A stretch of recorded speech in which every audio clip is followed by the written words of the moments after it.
আমাদের গল্প অনুষ্ঠানে সবাইকে শুভেচ্ছা ও স্বাগত। আমাদের গল্প অনুষ্ঠানে আমাদের আজকের অতিথি প্রফেসর শাহিনা দেওয়ান। এই শাহিনা দেওয়ান কে জানেন? সে আমার বড় বোন। আজকে কিন্তু আমি বড় বোনের সাথে গল্প করব এবং এই বড় বোনের সাথে গল্প করে আপনাদেরকে জানাবো সে প্রফেসরের সাথে সাথে আর কি করে। তাহলে চলুন শুনি তার গল্প। তো কেমন আছো বাবা? ভালো আছি, অনেকদিন পরে তোমার সাথে দেখা হলো। অনেক দিন পর, প্রায় 6 মাস ঘুরে আসলা অনেক দিন পরে। তো কেমন লাগলো তোমার, মানে এতদিন পর আমাদেরকে দেখে কেমন লাগলো? কারণ সব তো আমি তো অনেক মিস করছিলাম তোমাদের। আমাদের তো মাঝে মাঝে জুমে মিটিং হতো, গেট টুগেদার হতো, কিন্তু ফিজিক্যালি দেখার মতো একটা অন্যরকম আনন্দ।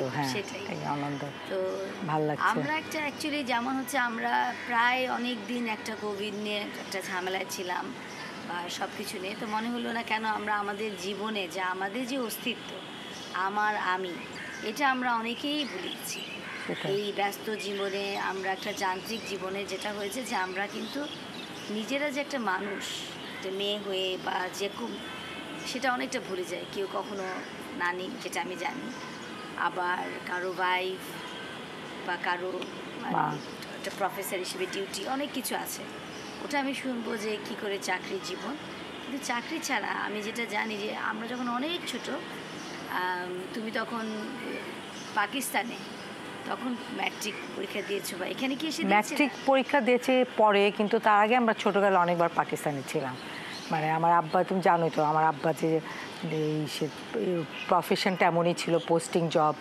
তো আমাদের মনে আছে স্কুল লাইফও কিন্তু পাকিস্তানে কেটেছে।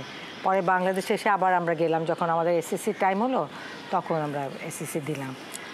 তার মানে বাংলাদেশে এসে এসএসসি, কিন্তু বাংলাদেশে এসে তারপরে হায়দ্রাবাদে যে এসএসসি দিয়েছি, যখন নাকি যুদ্ধ চলছিল, মানে শুরু হবে তখন আমরা। মানে আমাদের যুদ্ধের অনেক ঘটনা তো অবশ্যই আছে, তার মধ্যে এই যে একটা পরিস্থিতির মধ্যে বোধহয় পরীক্ষা দিতে হয়েছিল, তাই না? তখন তো আমরা যখন পড়তাম হায়দ্রাবাদে একটা স্কুল ছিল, Nazrat college and school and college, ওখানে এনরোল করে আমি এসএসসি পরীক্ষা দিলাম। তখন ম্যাট্রিক বলতো। তো ওই টাইমটাতে কিন্তু তুমুল যুদ্ধ শুরু হয়েছে বাংলাদেশে, কিন্তু আমার কাছে কোনো মনে হয়নি, কারণ ওই টাইমটাতে আমরা আমার খুব ভালো ভালো ফ্রেন্ড ছিল আমার, এবং আমরা বেশ ভালো পরিবেশে পরীক্ষা দিতে পেরেছি এবং ভালো রেজাল্টও করেছিলাম এসএসসিতে।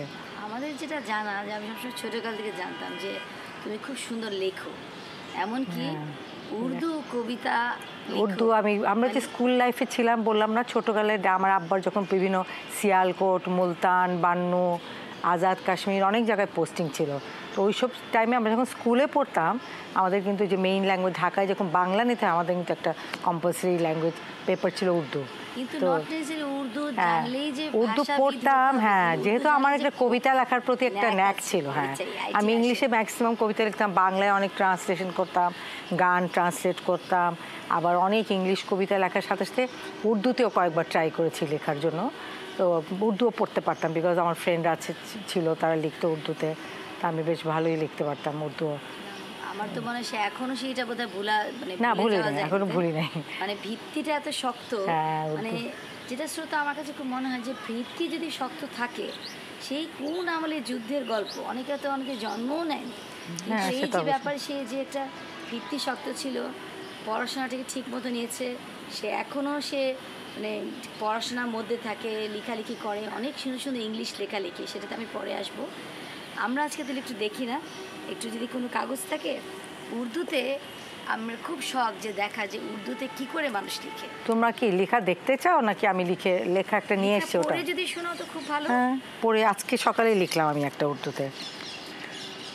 बचपन हमारा बड़ा रंगीन था, वक्त का तकाजा क्या हुआ, हर पल अब सिर्फ गमगीन है। মানে আমাদের চাইল্ডহুডটা খুব সুন্দর ছিল, কিন্তু সময়ের প্রবর্তনে এখন খুব লাইফটা অনেক দুঃখের। মানে যেটাই হোক, অনেক রকমের স্ট্রেস তো লাইফে থাকেই। তো জানি না, আমি এটা আজকে সকালে হঠাৎ করে মনে হলো লিখলাম। আমরা কিন্তু একটা শাহিনা দেওয়ানের সাথে কথা বলছি, সে নিজে একটা লেখক, যেটা কখনো এই প্রতিভাটা সেভাবে কিন্তু প্রকাশ হয়। তার মধ্যে প্রত্যেকটা মানুষের মধ্যে কিন্তু একটা সুপ্ত প্রতিভা থাকে, এবং তার মধ্যে তুমিও তো উর্দু লেখালেখি করো শিখলেই যে- ইদানিং, হ্যাঁ, হ্যাঁ আমিও লিখি, বাট তো ইদানিং তো এটা তো লিখছো, মানে ইদানিং আগে লেখা লিখতাম আমরা হয়েছে। আমরা যখন অল অলং লিখতাম, এখন যখন একটু বেশি যেহেতু অবসর এখন সময় বেশি আছে লিখলেও তো বেশি আমাকে লেখা উর্দু হচ্ছে। দিলে লিখতে পারবো না, আমি ইংলিশ দিলেও এত সুন্দর লিখতে পারবো না। উনি যেভাবে ইংলিশ আর উর্দুটাকে একদম আয়ত্তস্থ করেছে, বাংলাও খুব ভালো পারে। বাংলা তো অবশ্যই ভালো পারে, ধরেই নিচ্ছি, বিকজ কবির যে কবিত্ব যেটা সুন্দর, এত সুন্দর একটা আমি একটু দেখাতে চাই স্ক্রিনে, যাই না স্ক্রিনে কতটুকু আসবে, আমি সবাইকে পরে দেখাবো যে আমি খুব প্রাউড ফিল করি যে আমার বোন উর্দু লিখেছে এই জন্য না, আরেকটা ভাষায় এত দক্ষ যে সে নিজের হাতে লিখেছে এবং নিজে আজকে সকালে লিখেছি বসে যে সে ব্যাপার না, এমন না যে আলিফ বা তার সাইড টাইপের কিছু লিখেছে, সে উর্দুতে অ্যালফাবেটের নাম কি এটাও তো জানি না আমরা কেউ কি, আলিফ বে তে সে ও ব্যাপারটা একই, হ্যাঁ। শুধু জের জাবার নাই। হ্যাঁ তো আছে, চিন্তা যে করো, যাবার আছে, কিন্তু আরবিটা ডিফারেন্ট আর উর্দুটা অন্যরকম ভাবে লিখতে হয়। আরবিটা আর উর্দুর মধ্যে একটু ডিফারেন্স আছে। আরবি পার্থক্যটা কি? যদি আছে হয়তো, আরবি তুমি জানো পাশাপাশি আমাকে- লাগলে আমি লিখতাম, যেমন জাবার জের এগুলো সব উর্দুতেও আছে। অন্য জায়গাতে হ্যাঁ, আছে, মানে হ্যাঁ। এক্স্যাক্টলি আমাদের হ্যাঁ। আরবিতে যেমন আছে, সবাই তো আমরা আরবিটা শিখি বাধ্যতামূলক হিসেবে, আমাদের পড়ি, কিন্তু পড়তেই বুঝি হয়েছে, না। হ্যাঁ। আবার আমার সেটাই। ধারণা উনি বোধহয় বুঝতেও পারে আর কি, কাজে অত দূরে আর গেলে তো মাথা খারাপ হয়ে যাবে। আরবিটা অবশ্য না, আমি বলবো না যে বুঝতে পারি যখন সেটা ট্রান্সলেটার সব বলি। সত্যি কথা বলতে তো আমার কোনো দ্বিধা নাই, বিকজ আমি তো উর্দুটা ভালো বুঝি। এক গেল তার ভাষা, উর্দু আর হিন্দির মধ্যে ডিফারেন্স এটা বুঝি ভালো করে।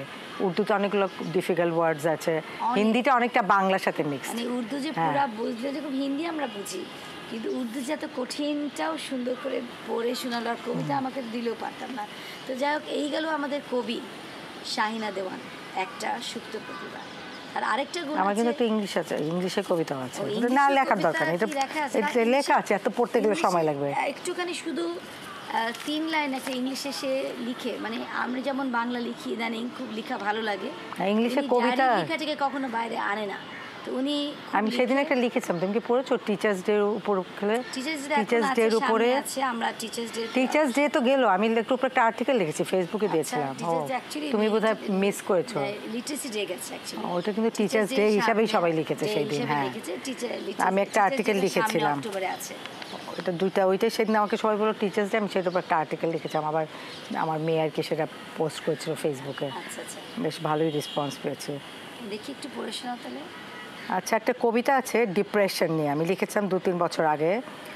হোয়াট ইজ, আমার মনে হয় যারা লেখে তাদের লাইফে আসলে দুঃখ থাকুক না থাকুক, মানে দুঃখের প্রকাশটা মানে ভালো মতন হয় সবসময়, কবিতা বা যে কোনো লেখার মধ্যে মানে দুঃখটা তুমি ভালো মতন, মানে দুঃখের একটা কিছু দুঃখটা মানে আসার- পেইনকে নিয়ে লিখতে গেলে মনে হয় এক্সপ্রেশনটা ফ্লোটা খুব ভালো আসে, যে নট দ্যাট রিয়েলি এত দুঃখ জীবনে, কিন্তু সেটার করতে আসলে মানুষের লেখাতেই নিজের মনেরই ভাবের প্রকাশ, কিন্তু হয়তো কোনো সেটা, জায়গায় হ্যাঁ। দুঃখ আছে, মানে আমার ধরো একটা এজন্য এসেছে। আমি একটা রিসেন্টলি একটা অটোবায়োগ্রাফি লিখছি, ওটার মধ্যে আমার সব ধরনের ফেস, সব ধরনের অ্যাসপেক্ট অফ মাই লাইফ আমি টাচ করেছি। আমার নিজের লাইফ, তারপরে আমার বাচ্চাদের লাইফ, আমার নাতনিদের নিয়ে, আমার কুকিং প্যাশন নিয়ে, তারপরে আমার কী কী ফেভারেট, আমার কী কী হবিজ, গান শোনা, ট্রাভেলিং, ওগুলো প্যারা প্যারা করে লিখেছি। কিন্তু এই কবিতা লিখতে গেলে দেখা যায় কেন জানি সবসময় একটা আর কয়দিন আগে আমি কোভিড নিয়েও একটা কবিতা লিখেছিলাম, ওটা অবশ্য আজকে আনি নাই, ওটাও আজকে আমরা তাহলে এটা নিয়ে দেখি তো। এটা তো 2-1 লাইন পড়ে শোনাতে পারি। What is depression? অ্যান এক without recession, tears will they lessen the pain? Oh no, the effort is simply vain. Drop by drop the heart bleeds, pain anew it hence breeds. আর পুরাটা আছে, মানে ডিপ্রেশনটা কি জিনিসটা তাই এটা। Actually, আমি নিজেই মুগ্ধ হয়ে যাচ্ছি, অ্যাকচুয়ালি বাকরুদ্ধ হয়ে যাচ্ছি যে অনেক না বলা কথা তার কাছ থেকে আসছে, আমাদের কাছ থেকে এতটুকু মাত্র শুনলাম, মাত্র তার কবি, মানে আমাদের মনে হয় না যে কবি শামসুর রহমান হতে হবে বা নজরুল ইসলাম হতে হবে। ওগুলো তো ওরা তো সব বড় বড়, আমরা ওদের মতন যেতে গেলে তো আমাদের অনেক, আমরা ওদের মধ্যে যাই নাই কারণ আমরা অনেক কাজ করেছি। মেয়েরা ওদের মতো যাওয়ার জন্য মেয়েদের সব চাকরি বাড়ি সব কিছু ছেড়ে তারপরে সে কাজ করতে হয়, সেই জন্যই আমরা হয়তো বা ওদের মতো যেতে পারিনি। কিন্তু আমরা যদি ওদের মতো যাওয়াটা, আমি মনে করি নাকি নিজের যে আমার তো নিজেই তো আমরা অনেক rich। হ্যাঁ, তো আমি যে নিজের ভিতরে যে আমাদের মধ্যে এত প্রতিভা আছে, সেটাই তো একটা তো কবি পেলাম। আর আমরা যেটা জানি প্রায় আমরা তোমাদের বাসায় যে খুবই মজা এবং ইউনিক, শুধু মজার খাবার না, খুবই নানান ধরনের খাবার এই প্র্যাকটিস করে, এই প্রেরণাটা কে দিয়েছে? জানি না, আমার কাছে আমার মনে হয় আমার আম্মার কাছ থেকে এসছে। আম্মা তো খুব ভালো রান্না করতেন, তা আমরা আবার বাসায় কিছু হলে সবসময় আম্মারটাকেই ফলো করতাম। আম্মার খুব স্পেসিফিক ছিল রান্নার ব্যাপারে, যে কয়েকটা তার স্পেশাল আইটেম ছিল, হালিম বিশেষ করে, তারপরে আচার, কতগুলো আচার বানাতো আম্মা, হয়তো মেবি দই বড়া, হ্যাঁ ওগুলো সব আম্মার কাছে মেবি আসছে আমার।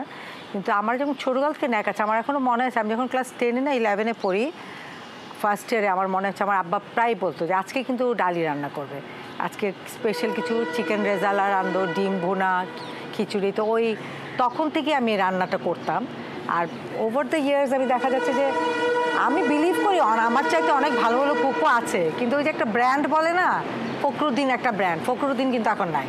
ওইটা হয়তো তোমরা মনে করো যে আমি অনেক ভালো, কিন্তু কুকিংটা আমার কাছে মনে হয় এটা একটা প্যাশন। আর কুকিংটা শুধু নর্মাল ভাবে তুমি উপস্থাপন করো, সেটাকে তুমি অনেক সুন্দর হ্যাঁ, করে মানে ওইটা একটা সাজিয়ে ইম্পর্টেন্ট। আমার ওই কুকিংয়ের উপরে যদি আর্টিকেলটা তোমরা পড়ো দেখবে যে আমি লিখেছি যে কুকিং একটা প্যাশন, এবং এটাকে ফলো করার জন্য তোমাকে একদম মন প্রাণ ঢালতে হবে, তুমি অন্য কিছু চিন্তা করতে পারবে না। অনেকই মন প্রাণ ঢালে, একদম কারণ প্রত্যেকটা খাওয়া দেয় কোনো কোয়ালিটির সাথে আমি খেতে হয়, এটাও তো একটা ব্যাপার। কোনো কোয়ালিটির সাথে আমি কম্প্রোমাইজ করব না, বেস্ট অফ থিংস ইউজ করব।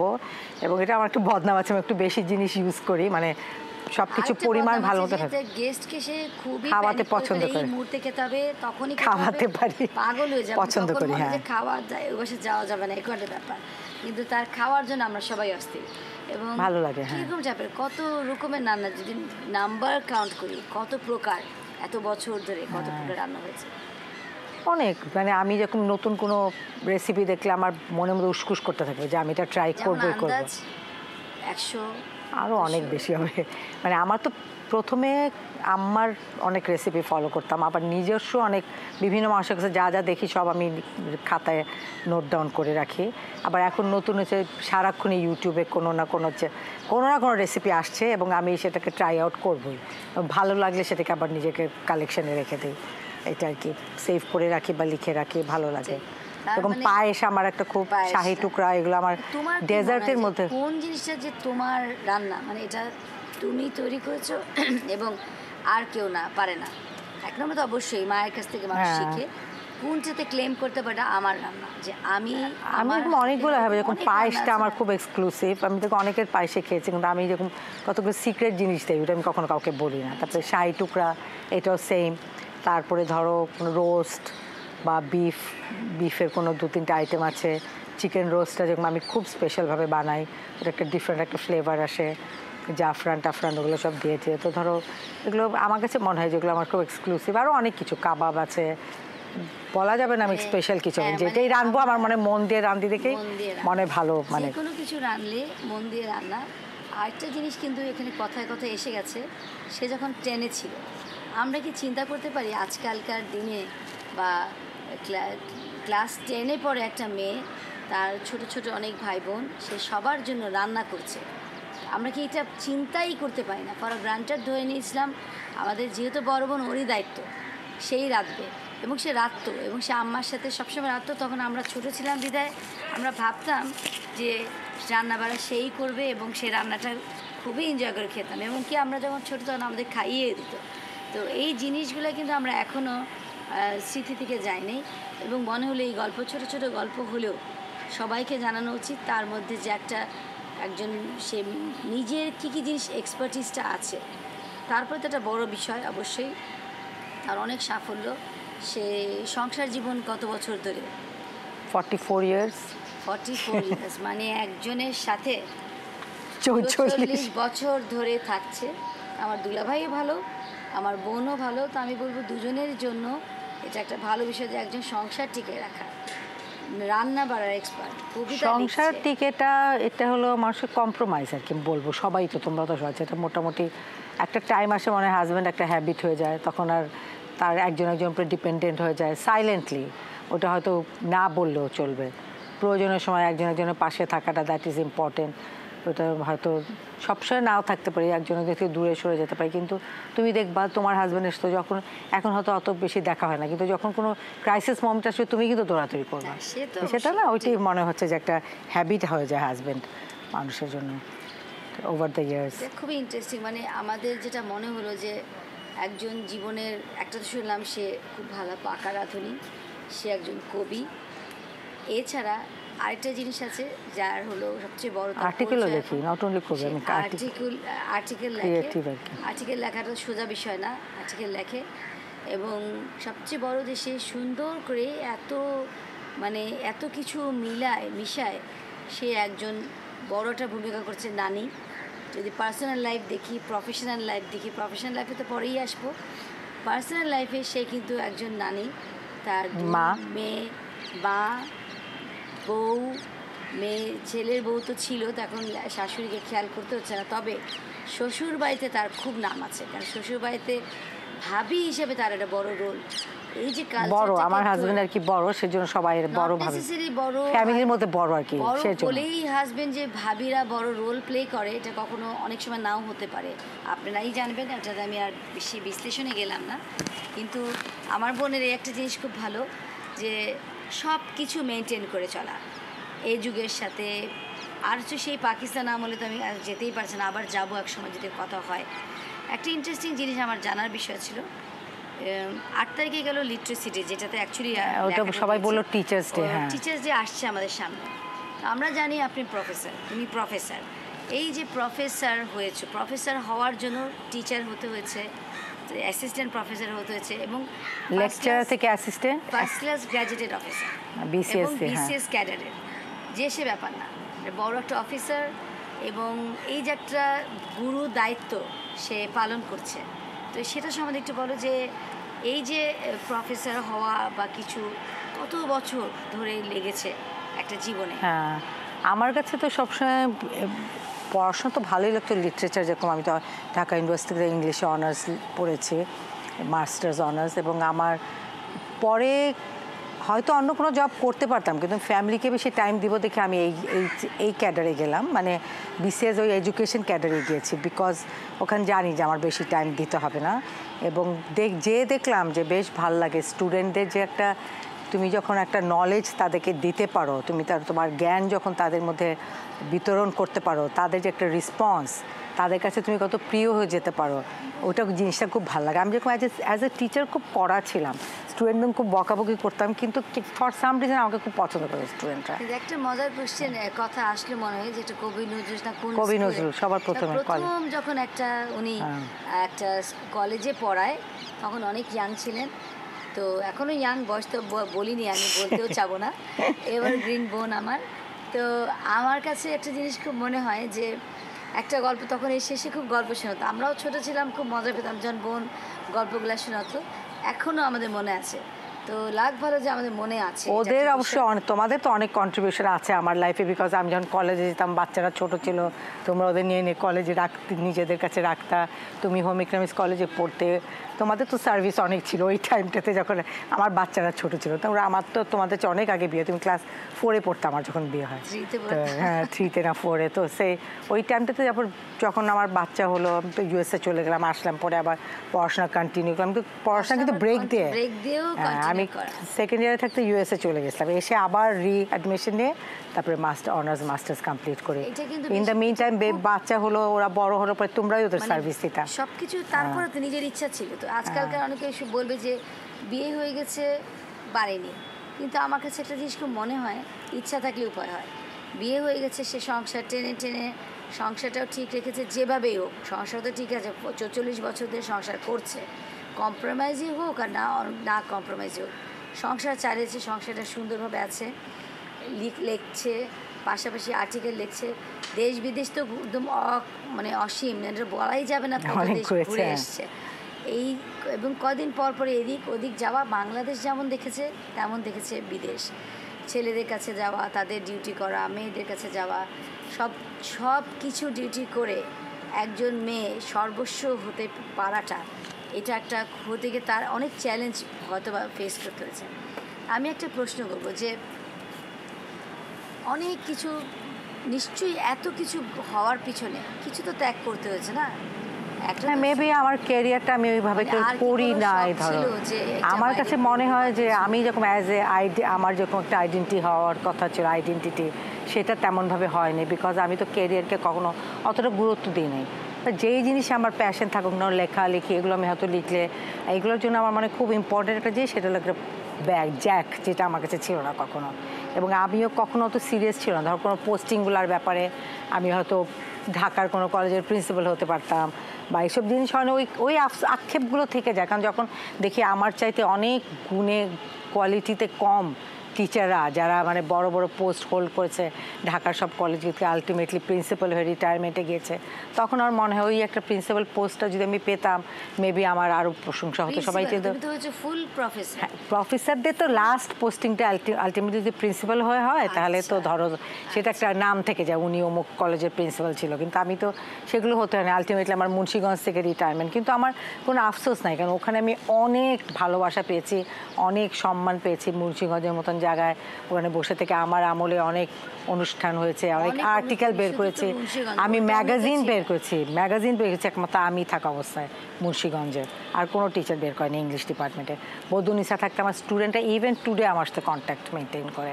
ভালো লাগে তখন যে এগুলো বোধ আমার অর্জন, ওই আক্ষেপগুলো তখন ভুলে যায়। আইডেন্টিটি নাই, প্রচুর আইডেন্টিটি আছে, সেই আইডেন্টিটি সে তো প্রকাশ করতে চায় না। আইডেন্টিটি আছে সে একটা প্রফেসর, আইডেন্টিটি আছে সে একটা ফার্স্ট ক্লাস গ্র্যাজুয়েটেড অফিসার, আর কি ছিলাম সে তো ছিল থাকলেও তারপরও কিন্তু আমার মনে হয় যে রিটায়ারমেন্টে গেলেও সে রিটায়ারমেন্ট লাইফটাকে কীভাবে এনজয় করছে সেটা কিন্তু ভিন্ন।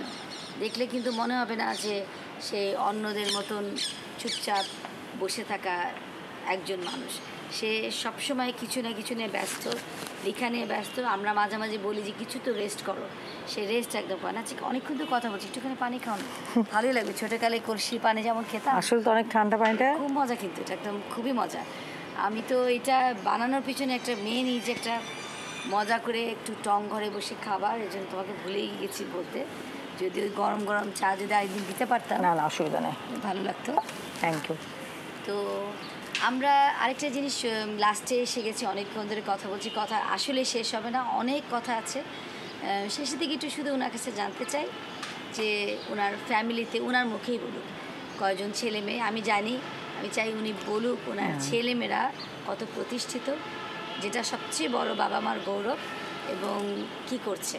আসলে আমি অনেক প্রাউড আমার ছেলে মেয়েদের নিয়ে। আমার তিনজন, আমার হাজব্যান্ড তো জানোই সে একজন doctor, basically from Chittagong medical college, কিন্তু সে যে সায়েন্টিস্ট। পরে সে ICDW-তে জয়েন করে, ওখানে যে সে মাস্টার্স ফ্রম USA MPH করে জনস হপকিন্স ইউনিভার্সিটি থেকে, তারপরে PhD করে ফ্রম অ্যালাবামা ইউনিভার্সিটি।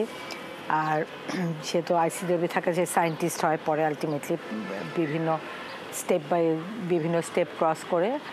আর আমার ছেলে মেয়েদের মধ্যে তিনজন তো বড়জন তো তুমি জানো, আমার BBA করেছে নর্থ সাউথ থেকে, সে এখন একটা স্কোয়ার গ্রুপ অফ ইন্ডাস্ট্রিজে জব করছে বিউটি সেক্টরে, সে একটা ভালো পোস্ট হোল্ড করে আছে।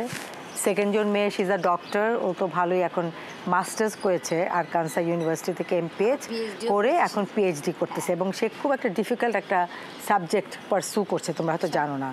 LGBT একটা আছে, মানে গ্রুপ আছে যারা সোসাইটিতে যাদের কোনো পরিচয় নাই, কম লো, তাদের নিয়ে তাদের মধ্যে টোব্যাকো খাওয়াটা কেমন জিনিসটা কতখানি কাজ করে, কেন তারা টোব্যাকোতে লাংস রিলেটেড ডিজিজ হয়, এবং তারা কেন টোব্যাকো স্মোকিং কেন শুরু করেছিল, এই গ্রুপটা ওদের নিয়ে সে আর কি, মানে সমাজে যারা আর কি নিকৃষ্ট মানের ধরনের, ধরো ওদের নিয়ে সে কাজ, এখন তার থিসিসটা হবে সেটার উপরে, তার ডিসার্টেশনটা। হ্যাঁ, সে পাবলিক হেলথে পড়াশোনা করছে বাবার মতনই, কিন্তু তার ফিল্ড অফ রিসার্চটা একটু ডিফারেন্ট। আর সে ওর আব্বা যখন, দুলাভাই যখন মেইনলি ডায়রিয়া নিয়ে করছিল, সে হলো তার ফিল্ড অফ, এবং সে যথেষ্ট, আই এম সো প্রাউড। আমার ছেলে একজন engineer, electrical and computer engineer, সে এখন একটা বড় পোস্ট প্রজেক্ট ইঞ্জিনিয়ার হিসাবে আছে সফটওয়্যারে কাজ করে এখন মেনলি রকওয়েল কলিন্স একটা সে কোম্পানিতে জব করে সে, এবং সে একটা অনেকগুলো ইঞ্জিনিয়ারদের উপরে সে লিড করছে, এবং মেজর সব ডিসিশন $20-30 মিলিয়ন ডিসিশনগুলো তাকে নিতে হয়। আমার ছেলে মেয়েদের দেখলে আমার খুব অবাক লাগে যে মানে ওরা তো ধরো অনেক আহ্লাদে বড় হয়েছে, স্কুল থেকে ইউনিভার্সিটি কলেজ থেকে আসলে পরে বা হয়তো খুব ল্যাভিশ লাইফ লিড করতো, কোনো মানুষ ছিল কাজের, কিন্তু এখন তারা যেভাবে লাইফ লিড করে দেখলে খুব অবাক লাগে। আমার ছেলে এবং মেয়ে তারা এই এভরিডে, আমার মেয়ে 45 মিনিটস ড্রাইভ করে যায় ক্যাম্পাসে, 45 মিনিটস আসে, ইন বিটুইন তার মেয়েকে ডে কেয়ারে দেয়, বাসায় এসে মেয়েকে হোমওয়ার্ক করায়, রান্না করে, এবং সে কোনো তাদের ক্লান্তি নেই। আমার ছেলে তো নিজের পুরা বাগান করতেছে, বাসার কাজ করতেছে, এই ময়লা দিনের মধ্যে 3বার চাপা। আমাদের বাসা তো আমরা ময়লা ফেলতে পারি না, আমাদের ড্রাইভারকে ফেলতে বললেও তাদের হাতে ঘা লাগে, কিন্তু ওখানে কিন্তু ওরা সব এভরিথিং নিজেরা করছে। তো এগুলো দেখলাম খুব ইন্সপায়ার্ড হয়ে যে ওরা কীভাবে এত ইন্ডিপেন্ডেন্ট হয়ে গেল, কীভাবে হলো। হ্যাঁ। সব কিছুর মূলে আমার মনে হয় যে যদি একটু আমি সাম আপ করতে চাই, আমার কাছে মনে হয় সব কিছুর মূলে একজন মা, যে একটা প্যারেন্টস, গুড প্যারেন্টিং অনেক ইম্পর্টেন্ট। সেই জন্য সেও খুব ভালো রান্না করে আমার মেয়ে, সেই জন্য খুবই শিখাতে ভালো। হ্যাঁ, পেরেছে। আবার সে নিজে ছোটোকালে পড়াশোনা করে বিয়ে হয়ে গেছে, তার পড়াশোনা শেষ করেনি, তারপরে তার কলেজের জীবন, তার প্রফেসরের জীবন, তার টিচিং লাইফ, এটা একটা সুন্দর একটা জীবন সে লিড করেছে। ফ্যামিলিকে ছেড়ে করেনি, ফ্যামিলিকে রেখে করা একটা মেয়ের জন্য ডাবল বার্ডেন। যারা ও আরেকটা কথা বলি, আমার বাচ্চারা যখন স্টুডেন্ট ছিল, আমি কিন্তু এটা খুব প্রাইড নিয়ে বলি, আমি তো ক্লাস 8 পর্যন্ত ওদের কোনো টিচার দিইনি, সবসময় নিজে হাতে ওদের নোটস করে দিতাম। আমার ছেলে এবং আমার মেয়ে, তাদের জন্য আমি প্রত্যেকটা কোয়েশ্চেন আনসার, এসে, প্যারাগ্রাফ এগুলো লিখে লিখে দিয়েছি। তারপরে ওদের পরীক্ষার সময় পুরাটা টাইম কোনো জায়গায় যেতাম না, কোনো সোশ্যাল অ্যাক্টিভিটিসে যেতাম না। এমনি আমাদের অনেক সোশ্যাল লাইফ ছিল, দাওয়াত পানি, ক্লাব, উত্তরা ক্লাব যেতাম। হ্যাঁ হ্যাঁ, কিন্তু এটা আমি খুব বলবো যে আমি অনেক জানি না এটা কত, মেবি ওটা ফলো হতে পারে, ওরা ভালো রেজাল্ট হয়েছে। হ্যাঁ, যে প্যারেন্টিংটা খুব ইম্পর্টেন্ট। আর নিজের জীবনে সেই শুধু অ্যাজ আ অভিভাবক হিসেবে থাকেনি, একজনের মা হয়ে থাকেনি, সে সাথে সাথে নিজেকে তৈরি করেছে। অবশ্যই তার একটা আইডেন্টিটি আছে, সে নিজের প্রফেসর না শুধু, সে একটা ভালো ফ্যামিলির মেয়ে হওয়ার পরও সে ধরে আমাদের ইন্সপিরেশনগুলো আমার মনে হয় আমার আব্বার কাছ থেকে এসেছে। কারণ আমার ছেলে সবসময় বলে, সে তো এত প্রেস করে যে মানে তোমাদের সব বোনদের মধ্যে যে ডাইনামিজম, এটা মানে সব নানা ভাই থেকে তোমরা পেয়েছো, আর গুণগুলো তো নানুর কাছ থেকে আসবেই। যেগুলো তোমাকে যদি বলা হয় যে তোমার কে ইন্সপিরেশন করেছে, যে কথাটা যেটা এসে পার্সেন্টেজে যদি ভাগ করো, যে বাবা মার ভিতরে কতটুকু বাবার কাছ থেকে যেগুলো বললাম, যে এই যে এগুলা ইন্ডিপেন্ডেন্স, তারপরে এই যে রাইটিং, আমার এখনও মনে আছে, আমরা যখন ছোট ছিলাম, মনে নেই কোন ক্লাসে 5-6-এ পড়ি, আব্বা বলতো কি যে একটা এসে লেখো, প্যারাগ্রাফ লিখো, এটা লিখলে তোমরা পাবা। সে একটা লিখলে পরে সে আমাদেরকে হয়তো 20 টাকা 30 টাকা দিতে পারে, একটা ইন্সপিরেশন। এই যে লেখার স্কিলটাকে, রাইটিং স্কিলটাকে বাড়ানোর জন্য আমার আব্বার কিন্তু অনেক বড় একটা ইয়ে আছে সবসময়। যে তারপরে মনে আছে ম্যাট্রিকের সময় আব্বা কিন্তু বলতো যে তোমরা একটা যদি ফার্স্ট ডিভিশন পাও 100 টাকা পাবা, সেকেন্ড একটা লেটার পেলে 500 টাকা পাবা। এই জিনিসগুলো, যে তার ইন্সপিরেশনগুলো আমাদের হয়তো মেবি পড়াশোনা করাতে আমাদের সে হেল্প করেছে। আব্বা হলো ভীষণভাবে আমাদের করতো, বলতো। তারপরে আমরা এরকম, আমার মনে হচ্ছে ম্যাট্রিকে আমি 100 টাকা পেয়েছিলাম ফার্স্ট ডিভিশন, আর সাথে 500 টাকা লেটার, ইংলিশের লেটার পেয়েছিলাম। তারপরে পরে সেই এখান থেকে বাংলাদেশ, আমি ফার্স্ট ফ্যামিলিতে, মানে পারভিনা পা ছিল আগে, কিন্তু ওইখানে পাঠানোর পরে বাংলাদেশ থেকে রাঙ্গা খালা আর ছোটো মামি 100 টাকা রাঙ্গা খালা পাঠিয়েছিল, ড্যাডির 600 টাকা, আর রাঙ্গা খালা 700 টাকা দেবে একটা গয়নার সেট কিনেছিলাম পাকিস্তান, মনে আছে না, ব্লু ফিরোজা। হ্যাঁ, ওইটাই বলি যে ওই টাইমটা যে কত 700 রুপিস দিয়ে, মানে আমি এটা জীবনটা বলছি আমার মেয়েদের, খবরদারটা কোনোদিন তোমরা ভাঙবা না, আমি যদি নাও থাকি, এটা আমার ফার্স্ট ইনকাম। হ্যাঁ, এই গয়না দাও না, আমি কিনেছিলাম ওই টাকাগুলো দিয়ে, রাঙ্গা খালা 100, মানে চিন্তা করে 100 টাকা পাঠিয়েছিল। তো এই ওভার দ্য ইয়ার্স আমার ভাই তুষার যখন রেজাল্ট ভালো করলো, আর আম্মার কাছে তো আম্মার কথা তো বলেন, আমি আম্মার মতন মানুষ খুবই কম দেখেছি। ধৈর্য, মানে যে পেশেন্স, তার যে গুণাগুলি, আস্তে কথা বলা, ধৈর্য ধরা, কোনো সময় বিরক্ত, অনেক রাগারাগি করতো আমাদের সাথে, কিন্তু মনে হয় যে আমরা উল্টা আরও তার সাথে চিল্লাতাম, মানে তো সে কিছুই বলতো না, কিন্তু সে অনেক অভিমানী ছিল ভিতরে ভিতরে। কোনো দিন সেটা আমি একদিন প্রকাশ পেয়েছিল, সে আমার কাছে একটা সিডি, মারা যাওয়ার 1 মাস আগে আমার কাছে একটা সিডি চেয়েছিল, আমি বলছি আমার সিডিটা ফেরত দেন, এত মাইন্ড করছে নিয়ে যাও, আর কোনোদিন তোমার সিডি নিব না। এই কথাটা আমি তো কোনোদিন ভুলি না, কতগুলো কথা ছিল না ভুলে না। এটা কিন্তু আম্মা মারা যাওয়ার 1 মাস আগে। হ্যাঁ, এটাই। হ্যাঁ, অনেক সে সেন্টিমেন্টাল ছিল। এবং আমাদের তো, মানে আমি জানি না, আমি হয়তো সবচেয়ে বেশি স্পয়েলড ছিলাম, বড় ছিলাম বলে। এবং যখন আম্মা বিয়ের পরে, যখন নাকি আমার মনে আছে, যখনই কিছু কেনা হতো, যেহেতু আগে আগে বিয়ে হচ্ছে, সবসময় আমার আব্বা বাইরে বিদেশে গেলে দুটো জিনিস আনতো, একটা আমাদের বাসার জন্য আর একটা বপার জন্য। সে সবসময় একটা স্পেশাল। তারপরে মনে হতো যে শেষের দিকে যখন আমি আবার পরে তোমার দুলাভাই চলে গেলো সৌদি আরবে, আম্মার সাথে থাকা স্টার্ট করলাম, মাঝে মাঝে একটু যদি দেখতাম যে ফেভার করছে তুষার রাখিদের, তখন কিন্তু খুব আমি জেলাস ফিল করতাম যে আমার ইম্পর্টেন্স মানে আগের চেয়ে কমে গেছে। যেইটা আমি একটা খুব প্যাম্পার্ড চাইল্ড ছিলাম না, বাসায় সবসময় আল্লাহ দিত আম্মা আব্বা, ওইটা আর কি, ওইটা তখন মনে হয়। তারপরে তো মনে করি দুজনের কাছে ইন্সপিরেশন। আম্মার কাছ থেকে যেরকম আম্মা যে মানুষকে খাওয়াতে খুব পছন্দ করতো, আমি যেরকম মানুষের জন্য করতে খুব ভালো লাগে, কিন্তু যখন কেউ রিটার্নটা ওরকম না পায় তখন অনেক বেশি কষ্ট পায়। মানে রিটার্ন ধর আমি বলতেছি না আমাকে জিনিসপত্র দিতে, মানে তখন কারো খোঁজ খবর নেওয়া, মানুষকে তো কেউ দিতে, আমাকে একটা ওইভাবে রিটার্ন ওরকমভাবে, হ্যাঁ সেটাই তখন খুব মানে মনে মনে কষ্ট পাই। মানে অভিমান জিনিসটা আম্মার কাছ থেকে মেবি আমি পেয়েছি, আমার অভিমানটা অনেক বেশি। আরেকটা কথা বলে আমরা শেষ করবো, যেহেতু সামনে টিচার্স ডে আছে অক্টোবরে, আমরা চাবো একটা মূল্যবান সময়, মানে আসলে কথা আর কখনো শেষ হবে না, চলতেই থাকবে। আমি তো শ্রোতার মতো শুনবো, আমি কখনোই আমার বড় বোনের ঋণ আসলে শোধ করতে পারবো না, অনেক কথা আছে। তো আমি জানতে চাবো যে টিচার্স ডে উপলক্ষে কী একটা আজকালকার টিচারের জন্য একটা যদি অ্যাডভাইস থাকে সেটা যদি বলা যায়।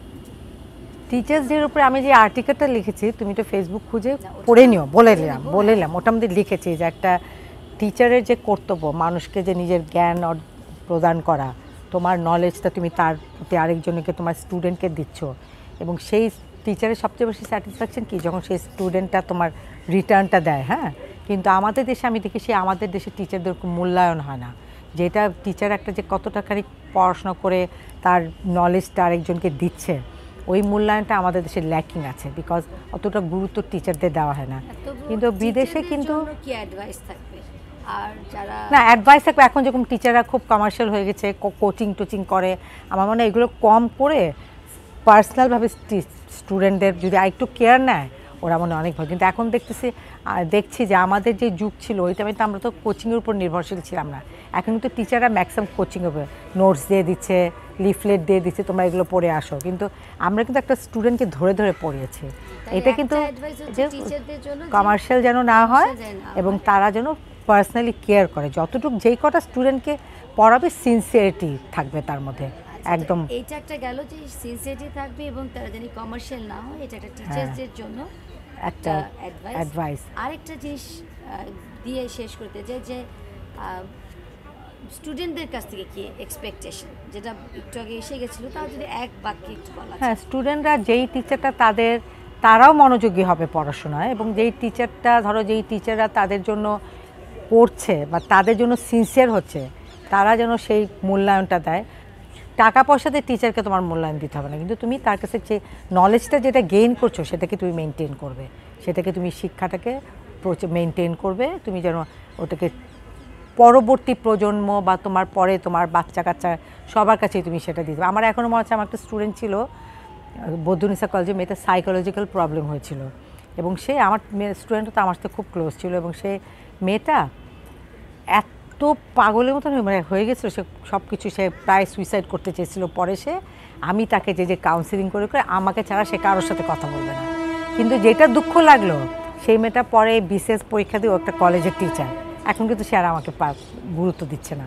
মানে এই জিনিসটা খুব খারাপ লাগছে। একটা মানুষ, আমি কিন্তু তখন তার মেন্টর ছিলাম পুরাপুরি, আমি চাচ্ছি না তুমি আমাকে বসে প্রেস করো বা কিছু, তুমি আমাকে once in a while phone করতে পারো বা কিছু। যেহেতু সেও এখন একটা কলেজের টিচার হয়ে গেছে অলরেডি, তো তার আর কি ধারণা হয়ে গেছে যে আই এম নট, মেবি আমার এখন দরকার নেই ওনাকে। কিন্তু আরও অনেক স্টুডেন্ট আছে যারা সারা জীবন বলে যে ম্যাডাম আপনার কাছে আপনার মতন কেউ না আমাদের কাছে। আমার পরীক্ষা দেওয়ার সময় রেসপেক্ট করে, যেটা মোস্ট ইম্পর্টেন্ট না। আর যা তাদের কাছে শিখেছে তারা তারা নিজেরাও সেটাকে লাইফে, প্র্যাকটিক্যাল লাইফে তারা এটাকে কাজে লাগাবে, এবং নিজেদের বাচ্চাদের হোক, নিজেরা যদি স্টুডেন্ট হয়ে থাকে সেইভাবে তারা করবে। ওরা তো জানে আমি কীভাবে ওদের পড়াতাম, নোট করে করে বোর্ডে লিখে দিতাম কোয়েশ্চেন আনসার, পয়েন্টস লিখে দিতাম। তো ওরকমভাবে যদি ওরা ওটা শিখতে পারে, আমার জন্য মনে হয় একটা গ্রেট পাওনা হবে। তো যাই হোক, থ্যাংক ইউ ভেরি মাচ বাবা। ভালো লাগলো এর জন্য যে অ্যাটলিস্ট আমার কথা কেউ ইন্টারেস্ট নিয়ে শুনছে, এটাই আমাদেরও ভালো লাগলো। মনে হলো যদি সকাল থেকে হতো সারাদিন বসতাম, আর যদি সময় হতো মানে ভাগ ভাগ করে আমি চেষ্টা করবো এটাকে প্রত্যেকটা অংশ যাতে সবাই আমাদের ইউটিউবের মাধ্যমে শুনতে পারে। আমাদের গল্প শুনলেন, আশা করি সবাই ভালো থাকবে এবং এইভাবেই আমরা আমাদের গল্পে অনেক অতিথিদেরকে নিয়ে আসবো। আমার সঙ্গেই থাকুন। খোদা হাফেজ, ভালো থাকেন, সুস্থ থ্যাংক ইউ ভেরি মাচ।